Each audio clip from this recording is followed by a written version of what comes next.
Magandang buhay! Ayan, luto serye muna ang inyong probinsyana. Pero bago natin simulan yan, ay ipe-flex ko muna sa inyo itong aking kitchen utensils. Ang ganda nga nito kasi 3-in-1 na siya. Meron ka ng gadgaran, patuluan, at meron ka pang plangganita. O, diba? Napakabongga. Stainless steel na nga rin pala yan, kaya hindi na siya kakalawangin. So, ayun na nga, pagkatapos kong hugasan yung mga gulay, eto na at magigisa na ako. Hindi ko na pinakita yung paggagayat, baka maboard pa kayo at iwan nyo ko. Ang lulutuin ko nga pala ngayon ay pinakbet na subitaw or turo. Hindi ko alam sa inyo kung ano yung tawag nyo. Comment nyo na lang dyan sa comment section. Ginigisa ko nga pala ang bagoong kapag nagluluto ako ng pinakbet or di naman kaya ay kahit anong something na may bagoong. Mas masarap kasi kapag ginigisa yan. Sinunod ko na nga rin palang igisa itong kamatis at nang medyo malambot na siya or labsak na siya ay nilagay ko na rin itong mga subitaw. Alam nyo ba ang mahal ng isang big kiss niyan? Dati 10 piso lang, ngayon 20 pesos na. Pero dahil nga gustong gusto ko yan, bumili ako ng 3 tali. Seasonal nga lang din yan kung magkaroon dito sa amin. Madalang din kasi nagtatanim kaya siguro medyo mahal na kapag binibenta. Ang cute ng kasirola ko, no?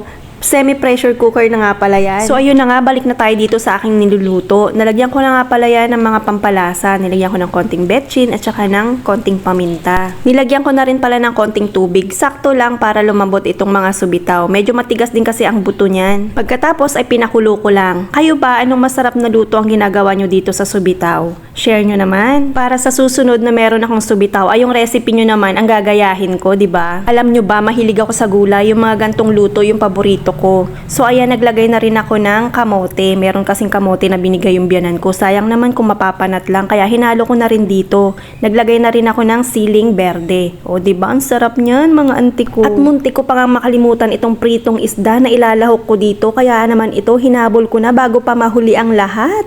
So ayan na nga, eto na. Finish na ang aking niluluto at kainan na.